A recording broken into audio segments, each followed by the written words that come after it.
রানী একটি সুন্দর দুর্গে থাকতেন। তার একটি কন্যা ছিল, যার স্বপ্ন সে দেখেছিল।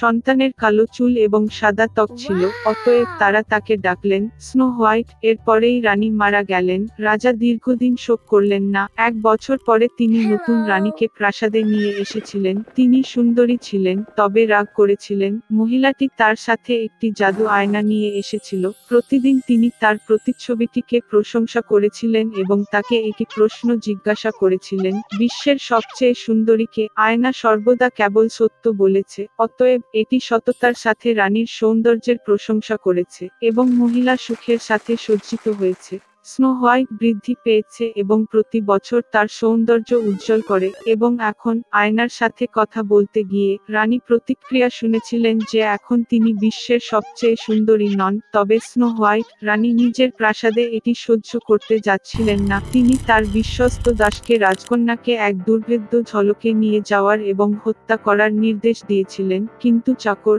রানীর জন্য মিষ্টি মেয়েটিকে হত্যা করতে পারেনি। তিনি রাজকন্যাকে একটি অন্ধকার জঙ্গলে নিয়ে এসে তাকে ছেড়ে দিলেন এবং সে নিজেই দুর্গে ফিরে এসে রানীকে জানিয়েছিল যে সে তার আদেশ অনুসরণ করেছে। দীর্ঘদিন ধরে রাজকন্যা বনের মধ্যে ঘুরে বেড়াত পথে সমস্ত ধরনের বনবাসী তাকে সহায়তা করেছিল। স্নো হোয়াইট তাদের প্রতি অত্যন্ত সদয় ছিল এবং তাই তারা দৃঢ় বন্ধু হয়ে উঠল। সন্ধ্যার দিকে রাজকন্যা দুর্ঘটনাক্রমে একটি ছোট্ট বাড়িতে হোঁচট খেয়েছিল। তিনি সেখানে গিয়ে দেখলেন যে বাড়িতে কেউ নেই। টেবিলটি 7 জনের জন্য সেট করা হয়েছিল এবং শোবার ঘরে 7টি খাট ছিল এবং এই বাড়ির সমস্ত কিছুই খুব ছোট ছিল। সুতরাং স্নো হোয়াইট বুঝতে পেরেছিল যে এখানে 7টি ছোট মানুষ বাস করে। দীর্ঘ এবং কঠিন যাত্রা শেষে তিনি একটি বিছানায় শুয়ে পড়লেন এবং দ্রুত ঘুমিয়ে পড়লেন। 7 বামন গভীর রাতে বাড়ি ফিরেছিল। অপ্রত্যাশিত অতিথির উপস্থিতিতে তারা বিস্মিত হয়েছিল। স্লিপিং স্নো হোয়াইট এত মনোমুগ্ধকর ছিল যে বামরা তাকে ঘুমাতে দেওয়ার সিদ্ধান্ত নিয়েছিল এবং তাকে জাগিয়ে তুলেনি। সকাল এসেছে, স্নো হোয়াইট জেগে উঠল। 7টি বামন দেখে ভয় পেয়ে গেল, তবে তারা তার সাথে স্নেহশীল ছিল এবং মেয়েটি তার ঝামেলার কথা জানিয়েছিল। তারা তৎক্ষণাৎ স্নো হোয়াইটকে পছন্দ করেছিল এবং বামরা তাকে তাদের সাথে থাকার জন্য আমন্ত্রণ জানিয়েছিল। তদুপরি তিনি বাড়ির যত্ন নিতে, রাঁধুনি, ধোয়া এবং পরিষ্কার করতে রাজি হন। প্রতিদিন সকালে বামরা সোনা এবং মূল্যবান পাথর খনন করতে পাহাড়ে গিয়েছিল এবং গভীর রাতে ফিরে এসেছিল কাজের জন্য ছেড়ে। তারা স্নো হোয়াইটকে সতর্ক করেছিল যাতে সে দুষ্ট সৎমায়ের প্রতি ভয় পায় এবং অপরিচিতদের জন্য দরজা না খুলে দেয়। এই সময় রানী যথারীতি গোপন কক্ষে যান জাদু আয়নার সাথে কথা বলতে, কিন্তু আয়না হঠাৎ করে বলেছিল যে তিনি বিশ্বের সবচেয়ে সুন্দরী নন। তবে স্নো হোয়াইট, যে রাজকন্যা এখনো বেঁচে আছে এবং ঘরে জিনোমাদের সাথে থাকে। রানী খুব রেগে গেলেন এবং স্নো হোয়াইটকে নিজেই ডিল করার সিদ্ধান্ত নিয়েছিলেন। তিনি একটি গোপন কক্ষে গিয়ে সেখানে একটি বিষাক্ত আপেল রান্না করেছিলেন। এটি বাইরের দিক থেকে খুব সুন্দর ছিল, তবে কেউ যদি একটি টুকরো এমনকি খায় তবে সে অবশ্যই মারা যায়। আপেলটি প্রস্তুত হয়ে গেলে রানী পুরানো বণিকে পরিণত হয়ে বামনদের বাড়িতে এল। মিষ্টি বুড়ো মহিলাকে দেখে স্নো হোয়াইট তার জন্য দুঃখিত হলেন। সে কোনো সন্দেহ না করে বাড়ি ছেড়ে চলে গেল।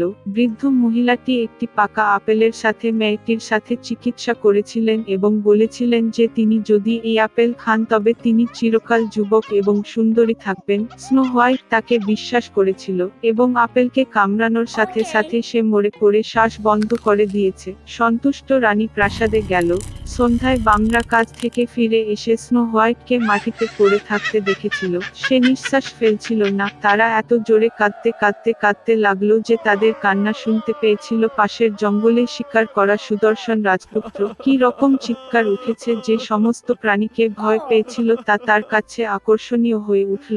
এবং রাজকুমার যখন বামনাদের বাড়িটি পেয়েছিলেন তখন তিনি স্নো হোয়াইটকে দেখতে পেলেন। তিনি এত সুন্দর ছিলেন যে যুবরাজ তৎক্ষণাৎ তার প্রেমে পড়েন। তিনি বামনাদের তাকে তার সাথে দুর্গে নিয়ে যাওয়ার জন্য রাজি করান, কারণ সেখানে তার চিকিৎসক রয়েছে যারা স্নো হোয়াইট নিরাময় করতে পারেন। বামরা এটি অনুমতি দিয়েছে। তখন রাজপুত্র তার দাসদের রাজকন্যাকে কাঁধে বহন করার আদেশ দিলেন এবং যখন তারা তাকে বহন করছিল এমন সময় ঘটল যে চাকররা কিছুটা ঝোপের উপর ঝাঁপিয়ে পড়েছিল এবং এই দৃঢ়তা থেকে এক বিষাক্ত বিষাক্ত আপেলের টুকরো স্নো হোয়াইটের মুখ থেকে পড়ে যায় এবং সে জেগে উঠে। যুবরাজকে দেখে মেয়েটিও তার প্রেমে পড়ে যায় এবং তাকে বিয়ে করতে রাজি হয়। তারা তাদের দুষ্ট সৎ মাকে বিবাহের আমন্ত্রণ জানিয়েছিল, ক্রোধের কারণে যে স্নো হোয়াইট এখনো বেঁচে আছে এবং এখন তার দীর্ঘ ও সুখী জীবন তার জন্য অপেক্ষা করছে। রানী জাদু আয়নাকে ভেঙেছিল এবং এর মধ্যে আর কখনো তাকাতে হয়নি। সমুদ্রের গভীর অংশে দাঁড়িয়ে ছিল সমুদ্রের রাজপ্রাসাদ। তার 6টি কন্যা ছিল, তারা সারা দিন বাগানে খেলেছে। অন্যান্য রাজকন্যাদের মতো নয়, কনিষ্ঠ শান্ত ছিলেন এবং মাতাল ছিলেন, এবং তার নাম ছিল দ্য লিটল মারমেইড। সর্বোপরি তিনি মানুষের পৃথিবী সম্পর্কে গল্পগুলি শুনতে পছন্দ করতেন। প্রথাগতভাবে একটি মৎস্যকন্যা শুধুমাত্র তার ষোড়শ জন্মদিনে প্রথমবারের পৃষ্ঠতলের বাড়তে পারে, এবং এখন সময়টি জমি এবং কনিষ্ঠতম রাজকন্যাকে দেখার। তিনি জাহাজের কাছাকাছি এসেছিলেন। দেখ থেকে আগত গান এবং সঙ্গীত এই প্রথম রাজকন্যা জাহাজকে দেখেছিল। জাহাজের কেবিনে লিটল মারমেইড একটি সুদর্শন রাজপুত্রকে লক্ষ্য করে। অনেকক্ষণ তিনি তার চোখ বন্ধ করতে পারেননি। হঠাৎ সাগরে হিংস্র ঝড় শুরু হয়েছিল। রাজকুমার জাহাজ একটি শিলা আঘাত এবং টুকরা ভাঙা। সম্পূর্ণ অন্ধকারে বিদ্যুৎ চমকে উঠল এবং লিটল মারমেইড রাজকুমারকে সমুদ্রে পড়তে দেখল। তিনি তাকে উপকূলে নিয়ে এসে উদ্ধার করেছিলেন। শীঘ্রই রাজপুত্রকে পাশের একটি মেয়ে খুঁজে পেল। যখন তিনি জেগে উঠলেন, তিনি তার দিকে হাসলেন এবং তাকে বাঁচানোর জন্য তাকে ধন্যবাদ জানালেন। ছোট্ট মারমাডা দুঃখিত হয়ে উঠল যে রাজকুমার তার অস্তিত্ব সম্পর্কেও জানত না। সে জলে ডুব দিয়ে সাঁতার কেটে গেল। লোক সম্পর্কে তার বাবার গল্প থেকে লিটল মারমেইড জানত যে তারা মার্মেডদের মাছের লেজটিকে কুৎসিত বলে মনে করে। অতএব কোনো ব্যক্তিকে খুশি করার জন্য 2টি পা অর্জন করতে হয়েছিল। পরের দিন লিটল মারমেইড সমুদ্র ডাইনে গেল।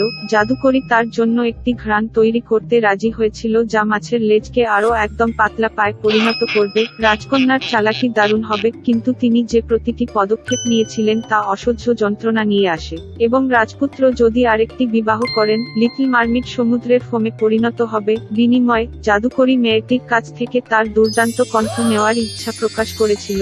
রাজকন্যা রাজপুত্রের নিকটবর্তী হওয়ার জন্য যে কোনো কিছুর জন্য প্রস্তুত ছিল এবং সে তাতে রাজি হয়েছিল। রাতে রাজপুত্রের প্রাসাদে যাত্রা করার পরে লিটল মারমেইড একটি জাদু পানীয় পান করেছিলেন। তার মধ্যে একটি তীব্র ব্যথা ছড়িয়ে পড়ে এবং সে চলে গেল। বিকেলে ঘুম থেকে উঠে মেয়েটি রাজকুমারকে সামনে দেখতে পেল এবং চোখ নিচু করে মাছের লেজের বদলে 2টি পা দেখতে পেল। রাজকুমার তিনি কে ছিলেন এবং কিভাবে তিনি এখানে এসেছিলেন তা জানার চেষ্টা করেছিলেন, কিন্তু লিটল মারমেইড কথা বলতে পারেনি। উষ্ণ গাইড এবং সুন্দর নাচ সত্ত্বেও তিনি তার পায়ে ভীষণ ব্যথা অনুভব করেছিলেন। রাজকুমার আরো বেশি করে লিটল মারমেইডের সাথে সংযুক্ত হয়েছিলেন, তবুও তিনি তাকে একটি সুন্দর বাচ্চা সন্তানের মতো আচরণ করেছেন। তাকে কখনো তার স্ত্রী বানানোর ঘটনা ঘটেনি। একবার রাজকুমার স্বীকার করলেন যে তার হৃদয় এমন এক ব্যক্তির দ্বারা দখল করা হয়েছে যিনি তাকে বহু আগে উপকূলে সংরক্ষণ করেছিলেন এবং তারা বিয়ে করতে চলেছে। ছোট মারমেইড খুব মন খারাপ করেছিল, কিন্তু তাকে সত্য বলতে পারেনি।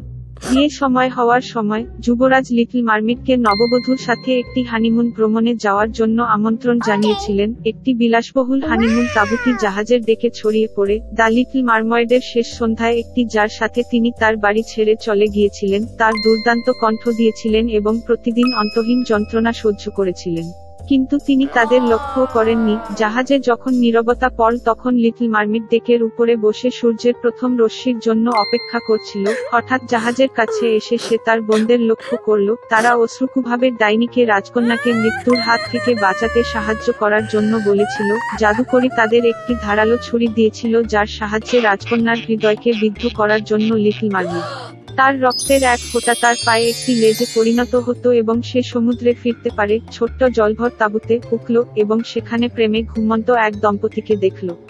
তিনি রাজকুমারের প্রাণ নেওয়ার শক্তি খুঁজে পেলেন না এবং চিন্তাকে সমুদ্রে ফেলে দিলেন। দুঃখের সাথে লিটল মারমেইড নিজেকে জলে ফেলে দিন, কিন্তু রাজকন্যার সদয়তায় দুষ্ট জাদুকরী হৃদয় গলে গেল। জাদুকরী তার বানান বাতিল করে দিয়েছিল এবং লিটল মারমেইডে আবার মানুষের পায়ের পরিবর্তে একটি মাছের লেজ ছিল।